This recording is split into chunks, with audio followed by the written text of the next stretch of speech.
नमस्कार, आप देख रहे हैं गजब हरियाणा न्यूज। और ये जो यहाँ पर जो अनुसूचित जाति के जितने भी संगठन, कर्मचारी संगठन है, वो सभी यहाँ पर इकट्ठा हुए हैं और यहाँ से करनाल रैली के लिए यहाँ पर ये प्रस्थान करेंगे। और तकरीबन सभी हरियाणा रोडवेज और अध्यापक संघ और बिजली विभाग और भी काफ़ी संगठन जितने भी अनुसूचित जाति के वो सभी यहाँ पर पहुँच रहे हैं। तो वो यहाँ पर सभी, और उसके साथ साथ जो एक सामाजिक संगठन है, तो वो सामाजिक संगठन भी यहाँ पर हैं। तो हम उनसे बातचीत करेंगे। तो और भी संगठन जो है, तो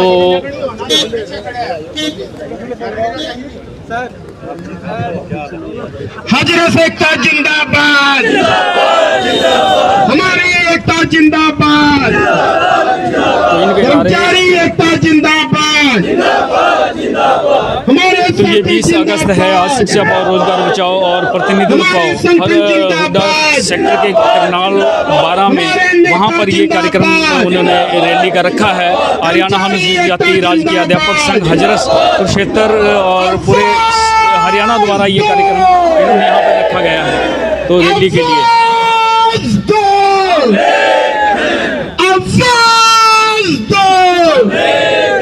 हजरत एकता जिंदाबाद, हजरत एकता जिंदाबाद, कर्मचारी एकता जिंदाबाद, हमारी एकता जिंदाबाद, यह सरकार मुर्दाबाद, यह सरकार मुर्दाबाद, सरकार के खिलाफ रोष दिखाई दे रहा है कर्मचारियों में। तो इनका साफ साफ आप देख सकते हैं, जब इनसे बातचीत की गई तो इन्होंने सभी ने यही बताया है कि हमारे अधिकारों का हनन किया गया है। तो सभी संगठनों के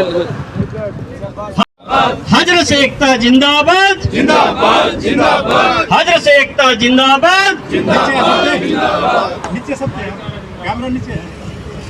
भाईचारा जिंदाबाद। नमस्कार, आप देख रहे हैं गजब हरियाणा न्यूज और मैं आज आपके साथ जर्नैल सिंह रंगा।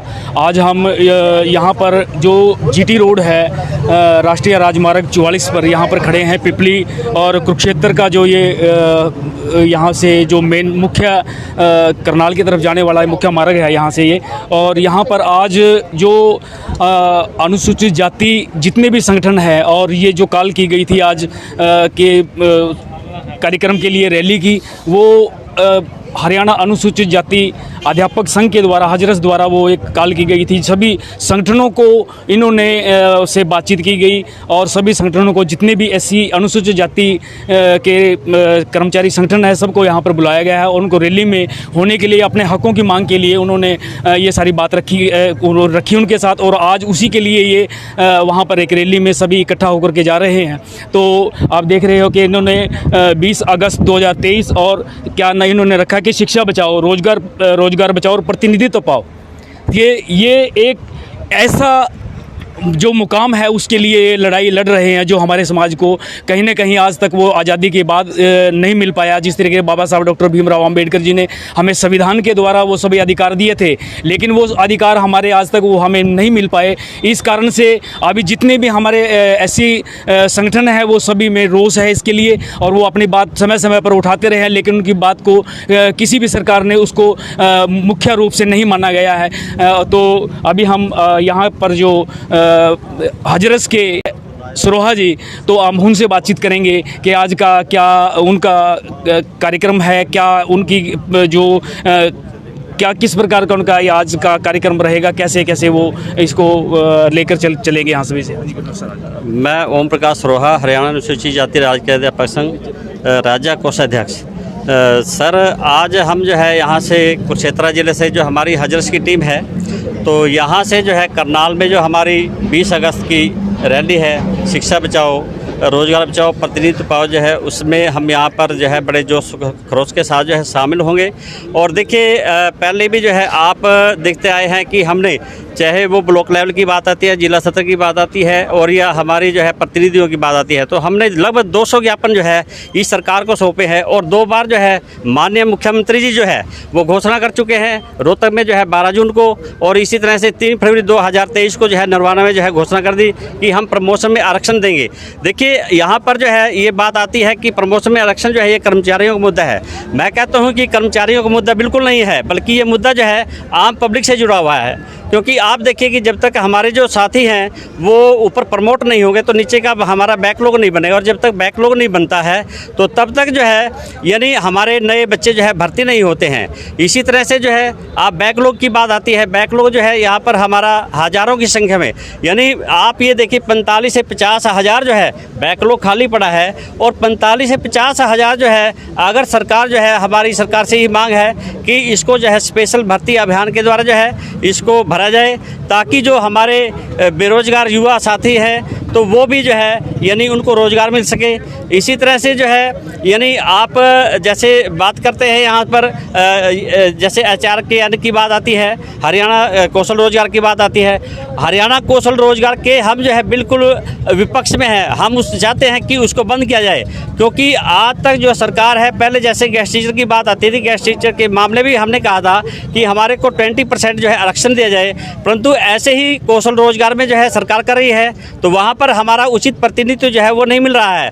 जबकि हमारा 20% जो है वह हमारा यानी संवैधानिक हक है, ना कि वो हम इनसे वैसे मांग कर रहे हैं, और हम अपने अधिकारों की लड़ाई के लिए जो है वो तत्पर हैं। आज यहाँ से जो है हमारे कुरुक्षेत्र से लगभग जो है हज़ारों की संख्या में साथी जो है आप देख रहे हैं यहाँ पर कि अभी जो है बहुत कम साथी हमारे यहाँ पहुँचे, पीछे से दूसरे ब्लॉकों से साथी जो है आने लग रहे हैं, तो हज़ारों की संख्या में जो है वहाँ पर जाएंगे। और जो हमने पहले भी कहा है, जैसे अखबारों के माध्यम से हमने कहा कि ऐतिहासिक रैली, वाकई में ऐतिहासिक रैली होगी। आज तक के इतिहास में यानी जितनी भी रैलियाँ हुई हैं तो ब्लॉक सत्र पर जो है जैसे जो हमारे ये प्रेसिडेंट है तो वहाँ पर CID जो है फर्स्ट टाइम जो है CID का फ़ोन जो है ब्लॉक सत्र के ऊपर गया है। इसका मतलब जो है यानी इस रैली से जो है सरकार कहीं ना कहीं घबराई हुई है, और ये घबराना नहीं बल्कि अगर इस सरकार ने हमारी मांग को नहीं माना है तो फ्यूचर में जो है हम इस सरकार का जो है ये अगस्त का दिन वो अगस्त का दिन है जब अंग्रेज़ों को जो है हमारे जो साथी है उन्हें बाहर छोड़ने के लिए मजबूर किया था, तो इस सरकार को भी जो है हम मजबूर कर देंगे कि या तो वो सत्ता से बाहर जाए या हमारी मांगे जो है वो माने।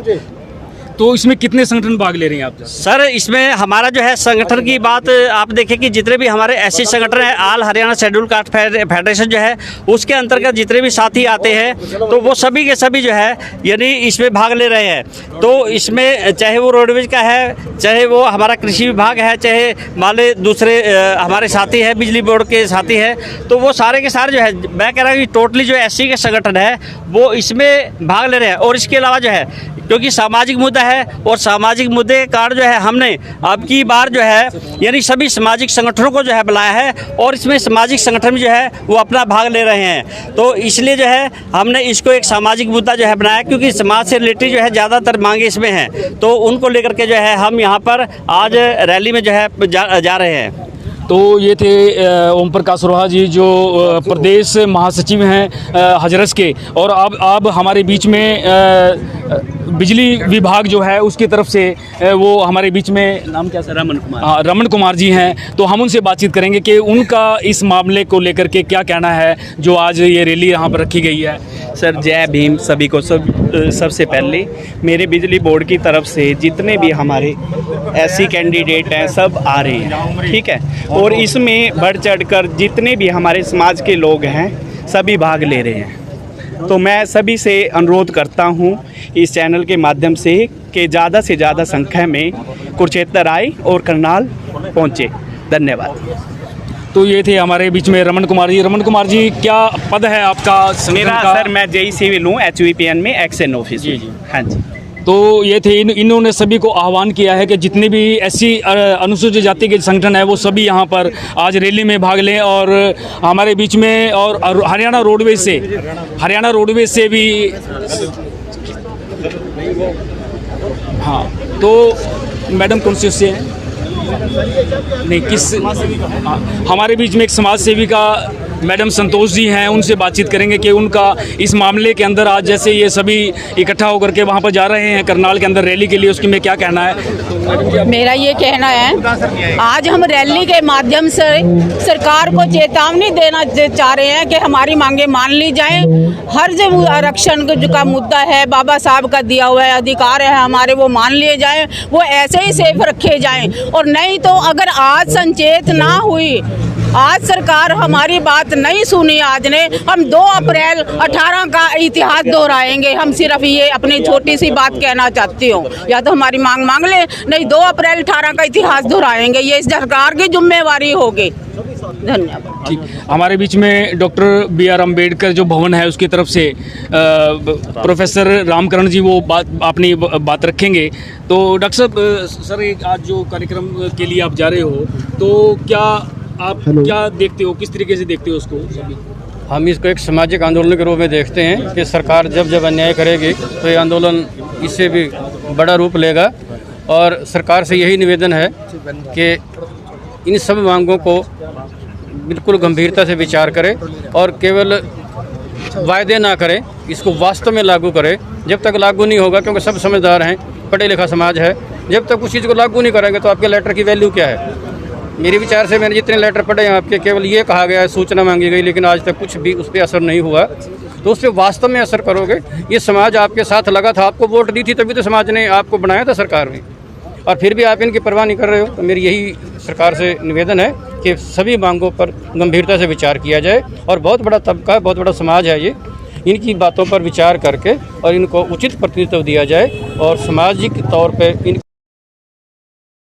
अब जिस प्रकार से परसों मुख्यमंत्री ने घोषणा किया कि SC अनुसूचित जाति को क्लास 1 और क्लास 2 के अंदर आरक्षण दिया जाएगा, तो उन्होंने तत्काल के रूप में उन्होंने एक उन्होंने पत्र भी जारी किया, ऐसा कुछ उन्होंने उसके न्यूज़ के माध्यम से हमें पता लगा उस बात का। ये पत्र कई बार जारी हो चुके हैं। मैं आपकी जानकारी के लिए बताता हूं कि 1968 में बंसीलाल ने केवल एक लाइन निकाली थी कि क्लास 1 और क्लास 2 में रिजर्वेशन नहीं है। इसके लिए कोई कानून भी नहीं बना आज तक, लेकिन उसी लाइन का एक सहारा लेकर 1968 से आज तक कभी भी इस वर्ग को क्लास 1 क्लास 2 में न प्रतिनिधित्व दिया गया और न ही रिजर्वेशन दी गई, और हमारी सारी पोस्टें, जबकि कोई कानून नहीं है ऐसा, केवल सरकार की इच्छा शक्ति नहीं है। यदि यह सरकार की इच्छा शक्ति है तो किसी प्रकार का कोई कानून इस पर नहीं बना है, कोई प्रतिबंध नहीं है, कोई वित्तीय प्रतिबंध भी नहीं है इसके ऊपर, क्योंकि ये सभी उसी ग्रेड में होते हैं। कोई वित्तीय बोझ भी पड़ने वाला सरकार के ऊपर नहीं है। सिर्फ फ़र्क ये है कि वहाँ हम प्लानिंग में भाग लेंगे, वहाँ उनकी मुख्य जो प्लान जो बनाने वाले व्यक्ति हैं उनके बीच में हमारा आदमी बैठेगा और वो हमारे समाज की बात करेगा। तो आज जिस प्रकार से आप सभी यहाँ पर इकट्ठा हुए, उससे पहले इस तरह की पहल क्यों नहीं हुई? इससे पहले बहुत बार पहल हुई है। अभी ओम प्रकाश जी ने बताया कि हमने लगभग 250 के आसपास ज्ञापन दिए हैं, सरकार सुनती नहीं है, इसीलिए हमें इस आंदोलन के रूप में आना पड़ा। हो सकता है इससे आगे भी जाना पड़े। 2013 में तो 2000 अभी आप 250 के करीब आप ज्ञापन बता रहे हो, जब आपने इतने ज्ञापन देने के बाद आज फिर इकट्ठा हुए हैं, आज इतने बड़े आंदोलन की आप सबने कॉल की है, तो अगर इससे पहले ये काम थोड़ा सा किया जाता था और भी जो बातचीत रैली का भी, हमें सरकार के ऊपर बहुत भरोसा था, मैंने सरकार के ऊपर बहुत भरोसा था, क्योंकि उन्होंने कई बार लेटर जारी किए। हम ये उम्मीद करते थे कि सरकार इस पर कार्रवाई करेगी, लेकिन अफसोस है कि सरकार ने कोई कार्रवाई नहीं की। सर, जैसे अभी आप कह रहे हैं ना कि इससे पहले जो है कोई एजिटेशन हम कई बार कर चुके हैं। इससे पहले हुड्डा सरकार थी, उसमें 2013 में भी जो है हमने एजिटेशन किया है। और अब जैसे एक CM है, तो CM जब 2 बार घोषणा करता है, तो आप देखिए एक CM है वो प्रदेश का, तो ये नहीं कि कोई MLA है या मंत्री है कि उसकी बात के ऊपर कोई भरोसा नहीं है। तो हमने उसका वेट किया है, 3 महीने किया है वेट, क्योंकि 3 फरवरी 2023 को जो है उन्होंने 3 महीने का टाइम दिया था, और 3 महीने के टाइम के बाद हमने जो है ये कदम जो है उठाना पड़ा है। और उसके CM सिटी में जो है 25 जून को जो है हमारी राज्य स्तरीय जब मीटिंग हुई थी, तो उस राज्य स्तरीय मीटिंग में जो है हमारे को यानी ये ठोस कदम जो है लेना पड़ा है। और अब ये कदम नहीं, अगर सरकार अब भी नहीं सचेत हुई, तो उसके बावजूद हम ये कहते हैं कि आगे जो हमारी राज्य कार्यकारिणी जो निर्णय लेगी, तो आज यहाँ पर जो है हज़ारों की संख्या में, तो उसके बाद जो है लाखों की संख्या में जो है हमारे कर्मचारी, सामाजिक संगठन, आम जो आदमी है, तो वो सब के सब जो है वहाँ पर हिस्सा लेंगे। तो इसलिए जो है यानी आपके चैनल के माध्यम से जो है हम सरकार को चेताना चाहते हैं कि या तो वो हमारी जितनी भी मांगे हैं वो सारी मांगे मान लें, अन्यथा जो है आप भविष्य में इस और पर इसका जो है परिणाम भुगतने के लिए तैयार हो जाएं। तो हमारे बीच में राजपाल जी हैं जो जिला अध्यक्ष हैं हजरस के। तो सर जैसे आज एक कॉल की गई है और उसके लिए आपने एक लिखा है कि शिक्षा बचाओ और आरक्षण बचाओ और प्रतिनिधित्व पाओ, तो उसके लिए आप जिस प्रकार से एक चिराग योजना समाज के अंदर लेके आई गई है, तो उसके लिए समाज के बच्चों के ऊपर और एजुकेशन के ऊपर क्या प्रभाव उसका पड़ेगा? क्या चिराग, देखिए सर, मैं राजपाल बामनिया, जिला अध्यक्ष हजरस कुरुक्षेत्र। जो जैसे आपने जिक्र किया चिराग योजना एक बहकावा है। सिर्फ सरकार कहती है जो गवर्नमेंट स्कूल का बच्चा प्राइवेट स्कूल में जाएगा तो गवर्नमेंट उसकी फ़ीस देगी, चाहे वो किसी भी लेवल की है, 500, 700, 900, 1100, इस तरह से उन्होंने मापदंड अपनाए हैं कोई क्लास के हिसाब से भी सरकार देगी। इस तरह से धीरे धीरे करके सरकारी स्कूलों की छात्र संख्या ऑटोमेटिक कम हो जाएगी और जब सरकारी स्कूल बंद हो जाएंगे तो प्राइवेट स्कूल की फ़ीस भी आपको पता है सरकार क्यों देगी इतने लंबे समय तक। तो फिर प्राइवेट वाले पढ़ाएंगे नहीं, सरकारी बचेंगे नहीं। तो क्या है कि गरीब तबके की जो एजुकेशन के ऊपर सीधा सीधा ये आघात है। सरकार नहीं चाहती कि गरीब का बच्चा जो पढ़े और वो आगे बढ़े। तो आज जिस प्रकार से रैली में इतने संगठन, आप ऐसी जो संगठन है वो बुलाए गए हैं, तो कितने इकट्ठा हो गए, कितने से आपसे बातचीत कर पाई, कितने सामाजिक संगठन और जो कर्मचारी? देखिए लगभग सभी जो संगठन है हमारे समाज के, जैसे हरियाणा रोडवेज का है, बिजली बोर्ड का है, इरिगेशन का है, या जैसे HMIDC का है, फिशरी विभाग के हैं, मतलब लगभग जितने भी संगठन हमारे यहाँ आसपास के थे हमने सबसे कांटेक्ट किया है और सब ने हमें विश्वास दिलाया कि हम इस रैली में पूरे तन मन से हम सहयोग करेंगे और भाग लेंगे।